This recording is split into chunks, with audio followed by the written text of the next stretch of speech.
Hi, if you don't already know me, my name is Kato, and I'm a freelance illustrator and flow artist. Something kind of devastating happened this past month that completely threw a wrench in my content creating plans for February. I've been pretty quiet on social media this past month, so I want to take this chance to be transparent and talk about it in more detail in hopes that this is an opportunity for us to take a stand collectively and make changes for the better. I live about 15 to 20 miles away from the train derailment that just happened on February 3rd in East Palestine, Ohio. We are just across the Pennsylvania border. I grew up here. It's the only area I've ever called home. Um, I have close friends from East Palestine that I go to camp with every year and stuff, and that is the only reason I heard about it happening in the first place. While thankfully everybody I know of is alright, the aftermath we are experiencing has been so very hard to swallow and process. To give you some more information, if you don't know much about it already, which I wouldn't blame you if you didn't, on February 3rd, a Norfolk Southern train carrying hazardous materials derailed in East Palestine. This was due to a wheel bearing failure that was caught too late. There were only 3 people running this 2-mile long train. Let me just let that sink in for a moment. The train was carrying many toxic substances, but vinyl chloride and butyl acrylate were the primary chemicals released in the crash. The railcars continued to burn for 3 days before a controlled burn was issued. While this was meant to prevent a major explosion that would hurl shrapnel into the town, I would still argue that the word controlled should not have been used in their title. They dug a hole in the ground, put all the chemicals in that hole, and lit it on fire. And at that moment, not only was there a massive toxic cloud released into the air, it contaminated the groundwater as well. At least 15,000 pounds of contaminated soil, 1.1 million gallons of contaminated water, and over 43,000 fish and animals are dead. There was a very eerie few days where the earth fell silent. The birds stopped chirping, and all of our wildlife friends stopped paying their visits. As if this event itself were not heartbreaking enough, the way it has been handled has made matters so much worse. There was an extremely silent moment from all major media, and we were left completely in the dark the couple first days that this happened.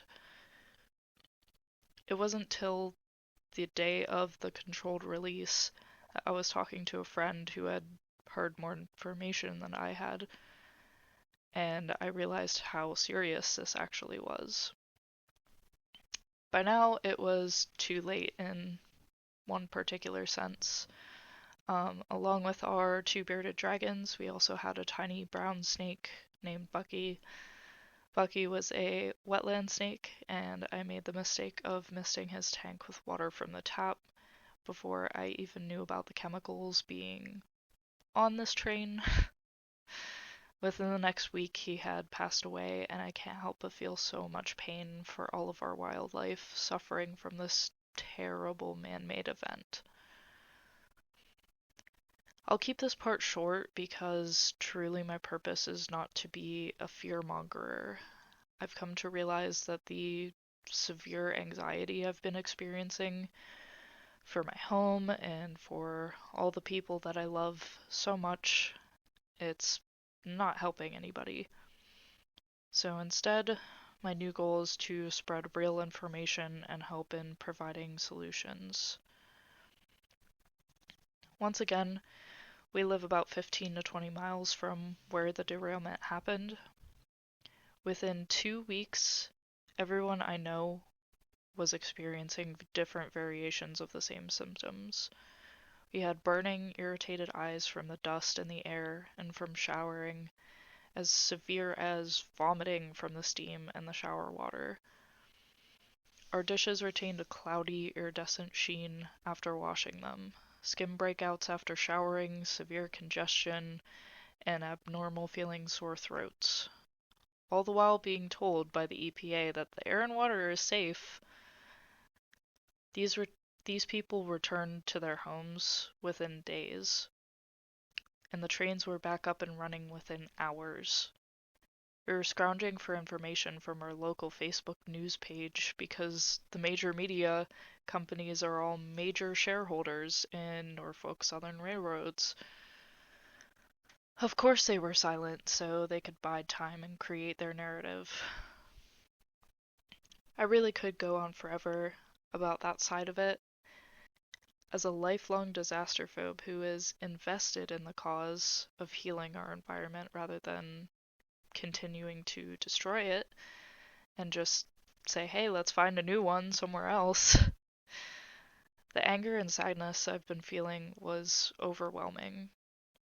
That is, until I mustered the courage to finally take some kind of action. The problem isn't the workers who, not long ago, were trying to unionize and protest this terrible safety regulations. The actual problem is greed. Our society is built upon companies that are willing to sacrifice seemingly anything to continue making infinite amounts of money.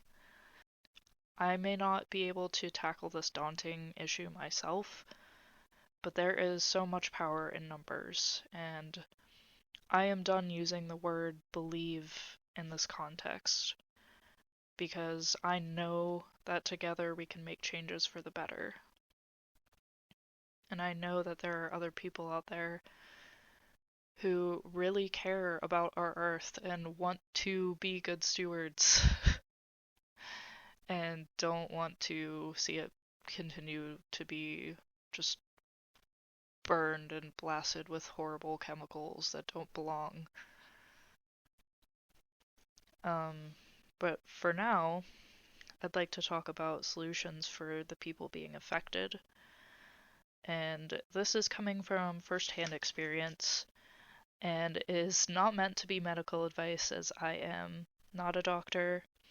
So if you are experiencing symptoms and you're in the area, please see your doctor. Please keep a record of all of these symptoms and look into the lawsuits that are being started for these victims. And please, for the love of your rights, do not sign anything that comes from Norfolk Southern. Thankfully, I was able to have a household water filter installed like a couple weeks ago, which has seemed to help immensely. It's just a couple single filters that like attached to the pipes in my basement. I also bought a shower head filter from Amazon just for an extra filtration cycle. So the shower water is double filtered. And we definitely did survive off of bottled water for nearly 2 weeks, like washing our hair with it and washing dishes with it. It's been insane. Thankfully, after installing all of this stuff and getting new filters, a lot of my symptoms have slowly been going away. You can probably still hear the hoarseness in my voice. It's still a bit of a struggle, but we're trying to get through it. I've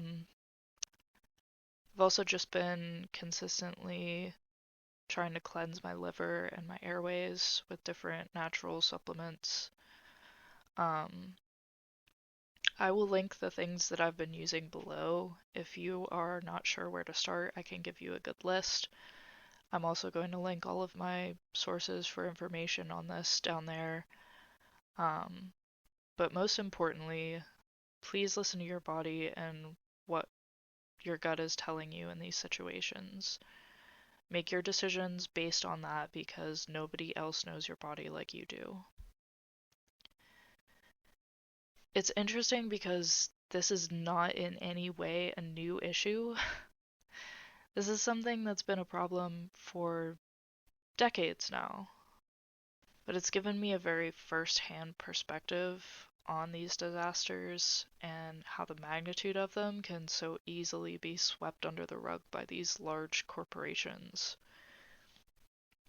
We live 20 whole miles away, and this event completely knocked me on my ass for a month straight. Like, I was too sick to go to work for a decent amount of days. I couldn't work from home. I couldn't work on my art. I couldn't force myself to make content. Like, I was just so terribly stressed and scared and not healthy. Like, it was a big impact. And meanwhile, there are so many families within that 1 mile radius who just return to their homes within a couple of days with basically zero compensation and a giant middle finger from Norfolk Southern. Being told that everything is fine and normal when there are actually mountains of tangible evidence right in front of us that things are in fact not fine. Many of us have built our lives here and can't afford to uproot everything on a whim in hopes of staying healthy. So my overall point is that we need to create real change and do it quickly, and we need to come together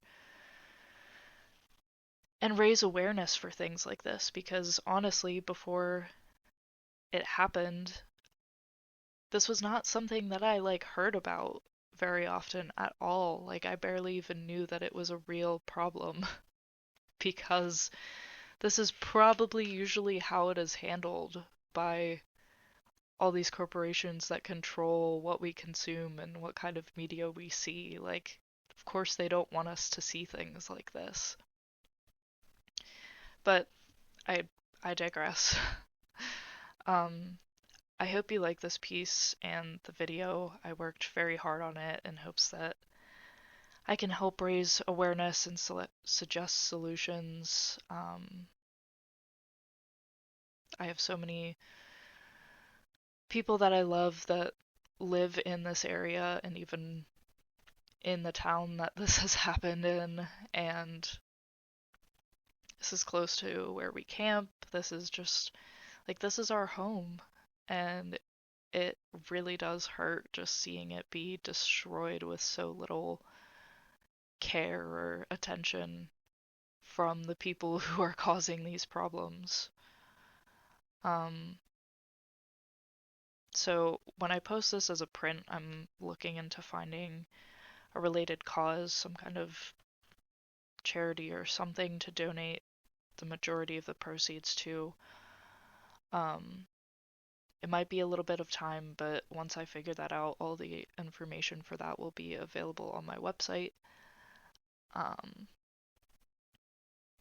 in the meantime, please stay safe, stay educated, stay aware, take care of yourselves, and help take care of our Earth. One step at a time. We can do this. It's the butterfly effect, right? I believe in it, and I hope you do too. Thank you for listening, and I hope you have a great rest of your day.